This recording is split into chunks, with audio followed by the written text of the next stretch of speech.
पुढची बातमी ही शरद पवारांच्या संदर्भातच आहे। जुन्नर आंबेगाव खेड विधानसभा मतदारसंघात आज शरद पवारांच्या 3 जाहीर सभा होतात। शेतकरी वर्ग मोठ्या संख्येने असलेल्या मतदारसंघात महाविकास आघाडी विरुद्ध महायुतीची लढत होतीये। शरद पवारांच्या सभेची जय्यत तयारी करण्यात आलेली आहे आणि याच सर्वांचा आढावा घेतलाय आमचे प्रतिनिधी रोहिदास गाडगे यांनी। थेट जाऊयात।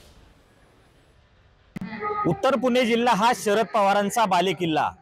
याच बालेकिल्ल्यामध्ये शरद पवारांची काहीच वेळात सभेला सुरुवात होणार आहे। आपण आलो आहोत जुन्नरच्या ओतूर मार्केट यार्डमध्ये। या मार्केट यार्डमध्ये सत्यशील शेतकऱ्यांसाठी शरद पवारांची सभा काहीच वेळात सुरू होईल। खरं तर जुन्नर आंबेगाव हा शेतकरी वर्ग आहे आणि या शेतकरी वर्गासाठी मोठं योगदान शरद पवारांचं लाभलेलं आहे। त्यामुळे जुन्नर आणि आंबेगावमध्ये मोठ्या प्रमाणात हा शरद पवारांना मानणारा वर्ग आहे आणि याच ठिकाणी शरद पवार आज आपली सभा घेत आहेत। शरद पवार या ठिकाणी महायुतीतल्या कुठल्या नेत्याला लक्ष्य करतात, काय भूमिका मांडतात हे पाहावं लागणार आहे। त्यानंतर वळसे पाटलांच्या बालेकिल्ल्यात शरद पवारांची सभा आहे।